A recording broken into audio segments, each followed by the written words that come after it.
Hey everyone, welcome back to my channel. If you're returning, if you're new here, my name is Tori and I am going to kind of give an overview of my planning system, how I plan and what I plan in, what I plan for, and just do like a mid-year update as well. And I am going to be talking a little bit about what I plan to do for next year, because pretty early on I realized that this is not the best system for me.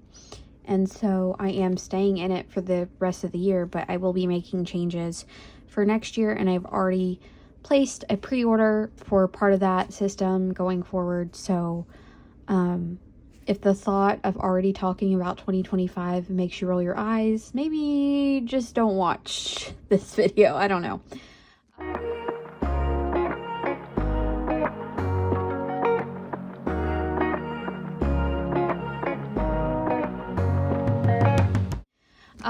So this is my planning system. I am a multi-book girly. I don't subscribe to staying in one book because I used to stay in one book, but then I started journaling pretty heavily in my Hobonichi daily pages. So I needed something to take with me that wasn't so personal to work every day. And so that's where the rings came in. And I also introduced a mental health planner into my system last year. And this has kind of been the one I've been struggling with the most for many reasons. But basically, so if you're just now watching any of my videos, my planning system is threefold that you see here. This is all I use. I do have some common placing books and things like that I don't really consider part of my planning system. This is what I touch on a weekly basis. I am in this one every day, almost every day at least, and this one every day. This one I'm struggling with. So, all right. So the rings, the personal rings planner is my everyday carry. It houses my wallet. It houses my work information, finance information when I need it on the go, reading inserts when I, feel like I want to write down some thoughts about a book I may be reading. And then I'm normally in this section the most for work. This is where I take this planner to work with me. I write down all of my monthly events happening in a monthly spread here. And then I translate that into a weekly spread to just have a overview of the week. And then I focus on one day at a time based on that in a daily insert. And then I also have some sections back here for journaling and gratitude, just for emotional management. I did not grow up in a household that taught me how to manage my emotions effectively. So having something to lean back on in moments where I'm feeling upset or I'm feeling a particularly strong emotion, I do lean on these for that, just so that I can manage my emotions in a healthy way while I'm in public and I don't lose my marbles. And then I also keep some health information back here. And then this section is just notes. It does have some YouTube logs and then just extra notes pages in the back.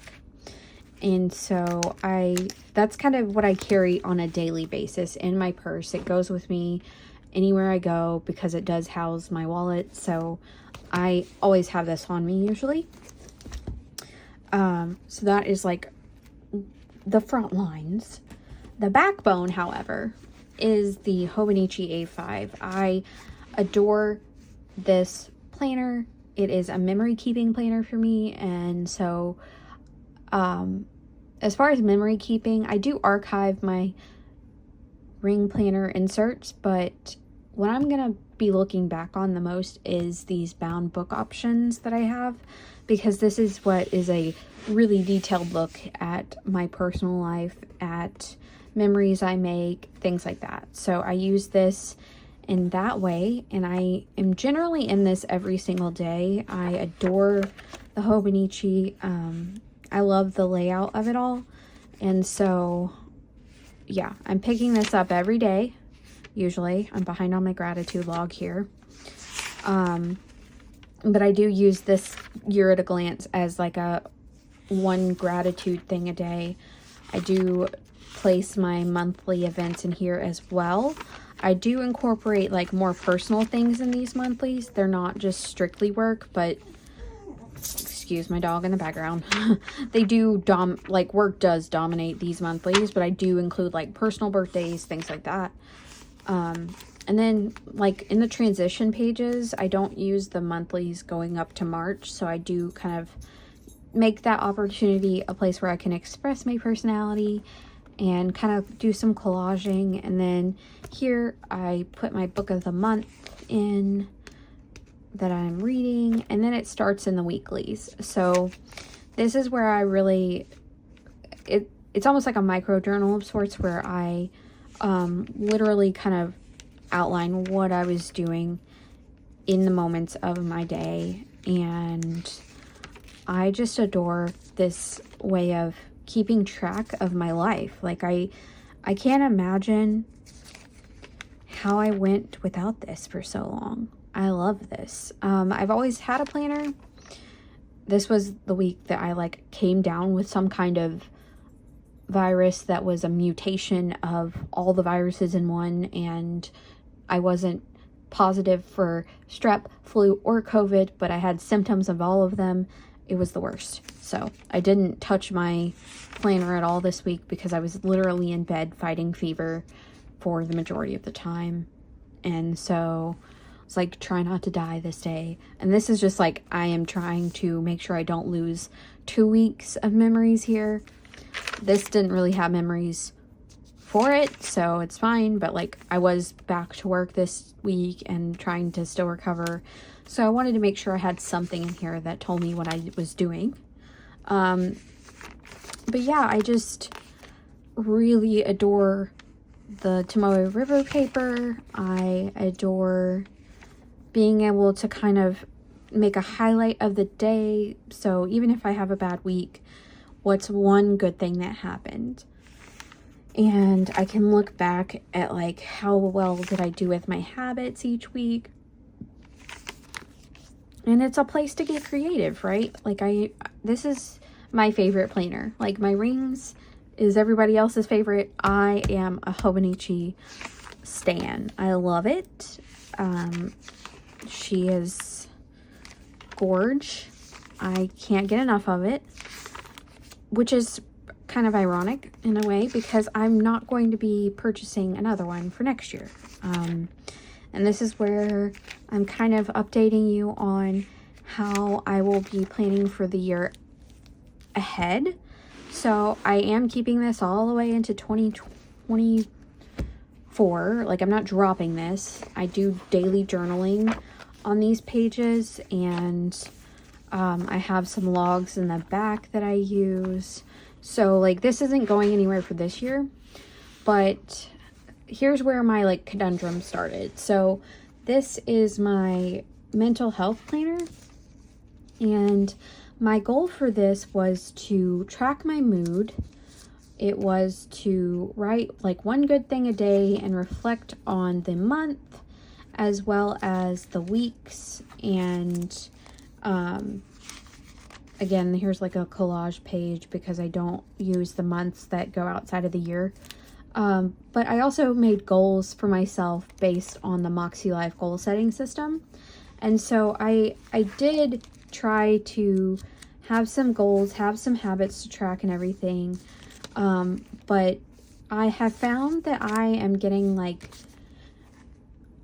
2 weeks behind, 3 weeks behind, because I just don't want to talk about how I've been feeling after a long day. Like I journal, but then I don't want to come in here and do more, you know? Like it's just not something that I'm gravitating towards. I haven't done anything for this week, and there are some weeks previous where I haven't done things, and so like I'll have to go back and do reflections on the week. Like this whole page I'll have to reflect. I don't have to do this at all, but I do think it's important because I do struggle with my mental health to make that more routine. And so in the back here, I have like notes and stuff about mental health and special interests. So like I have, you know, Lilo and Stitch because I was watching that whole series, and I have stuff about like Harvest Moon, and then I have stuff about like setting goals and my values and habits I want to create. So like I honestly enjoy the notes pages more than I do the weeklies, which is, I feel like, the opposite for most people, because I'm not, I don't know. I love I love this, but this is struggling for me, and because like I don't know how to put my finger on it. Like I don't know why this is falling through the cracks for me. So my thought process for 2025 is, obviously I would keep the rings, and that's still going to be the everyday plan. So I was trying to do like Moxie Life goal setting stuff in the weeks, but it's not really working out for me very well. So what I'm going to be doing is keeping a 3-book system, but I'll do the Hemlock and Oak weekly A5 planner for my weekly memory keeping and goal setting. So if you're familiar with Hemlock and Oak, they have a weekly planner that is similar to the Hobonichi. The columns are a little bit wider, so you can do more with them. Not by like a lot, but it is a little bit wider. It does have different paper. And what like sold me on it was that it incorporates goal setting prompts in every month, and like you have that as you go throughout your weeks. And that is like this style of planning for me. Sorry, I didn't mean to shake you. This style of planning or memory keeping is what I look forward to doing the most, and putting down some stickers, talking about my day, and here through like, you know, little moments where I'm, you know, I had a good hangout session with my husband, or I reset my desk and I wanted to note that, or I cleaned the carpet, stuff like that. Like I just wanted to log what I did throughout the day with pretty stickers, because that's my hobby, right? But like I really enjoy this, but I'm never going over here and doing any kind of goal or reflection like I want to. Like the habit is not being formed the way I want to. So if I incorporate goal setting within this format, I feel like I would see it more often. I would make it more a part of my everyday planning system. So it was actually, I had already decided to go with Hemlock and Oak for 2025 when they came out with their pre-orders, and they're actually doing a softbound planner cover for 2025, because I was like, I'm struggling to feel like I'm gonna make it in this hardbound, and by hardbound it's not really hardbound, but like, you know, a thicker cover. And I was a little worried about that going into Hemlock and Oak, because they look sturdier than even the Hobonichis do. But they're coming out with kind of like I would say like a Hobonichi cousin soft bound cover dupe for 2025. So I went ahead and purchased mine already on pre-order. It should come in October. And so goal setting and weekly memory keeping will be done in an A5, just not the Hobonichi for next year. And then to accommodate for the fact that so if I'm doing the Hemlock and Oak, that just has weekly spreads. It doesn't have daily pages. And the daily pages are like how I survive. This is my heart, my brain. Like this is me writing down my day, how I felt, what I did, all of that. I can't lose this. So, Nessie Plans is the person who I like saw use it first. She uses the Paper Test Designs yearly notebook. It's like chapter 24, the yearly notebook or whatever. And it's like a journal, and it has a Hobonichi Weeks layout almost at the beginning of every week. And then it has, so it's also an A5. So I wouldn't be losing journaling space. It would just include like a little dashboard where I could put in a brief summary about my mental health on that dashboard and continue like my favorite little emoji sticker situation here. So it would have that. I could put an emoji down, talk about my mental health throughout the day, and then still have that A5 page to completely journal on. And I think that will be the best way to kind of like switch these systems up, but still keep what I'm doing the same, if that makes any sense. So, yeah, so it would be rings for everyday carry still, but then I would transfer weekly memory keeping and goal setting, which are split up right now, into one A5 hemlock and oak, and then journaling and mental health planning, which are split up right now, into the A5 planner or paper test designs yearly notebook. So that is kind of what I'm thinking for 2025 already. Paper Test hasn't come out with the yearly notebooks for 2025 yet, but I am watching like a hawk to see when they do come out so I can pre-order if those ever come, if like they do a pre-order. I've never ordered anything from their shop before as far as like notebooks. I've only ever purchased inserts, and so that will be new for me, but I think I'll be okay because the journaling, so Paper Test keeps the Tomoe River paper in the circulation, right? Like I will go down to one book with Tomoe River paper because the Hemlock and Oak I think is a lot denser pages. I know for a fact they don't use Tomoe River paper, but that's okay because it is still fountain pen friendly, and that's all I really care about. And so yeah, and I think the only other addition I'll have for 2025 will be a 5-year journal, because I feel like 2025 is a good year to start a 5-year journal. It's 2025. It's like a smack dab in the middle of the decade type thing. So I just kind of wanted to ramble about that, get that out, because I've been sitting on that probably since like March. But I love the like tininess of this, but I'm not reaching for it the way I want to. And I think it's because the configuration of like trying to keep up with goals in here and then journaling in here, I don't know.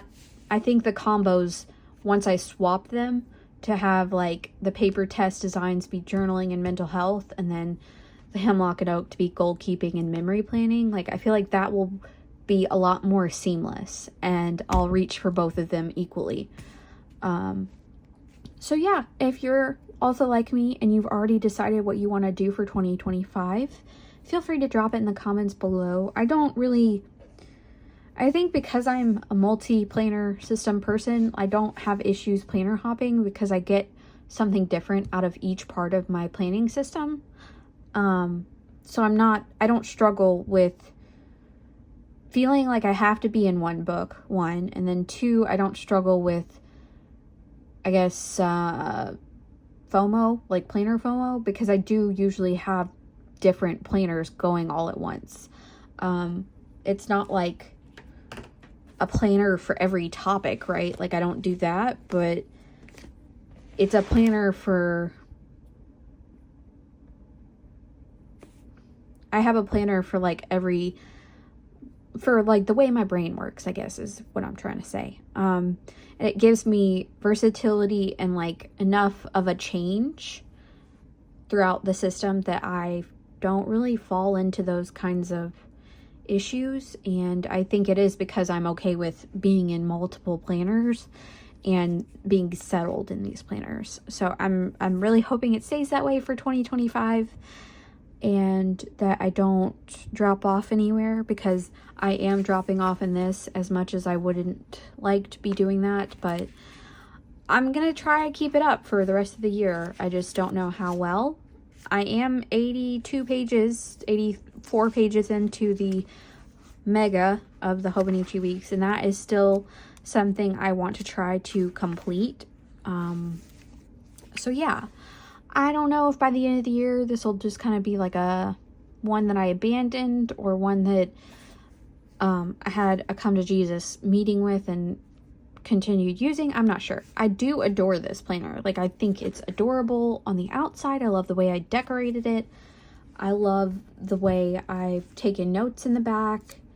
It's just, I don't know. It's like one more thing I have to do, and it's not a natural transition for me after being in these two. So yeah, if you have any questions, I hope you'll put them in the comments below. And if you made it this far and you've listened to me ramble and you're not subscribed to my channel, I hope you'll consider subscribing and giving this video a thumbs up to help my channel grow. And I'll see you in the next one. Bye.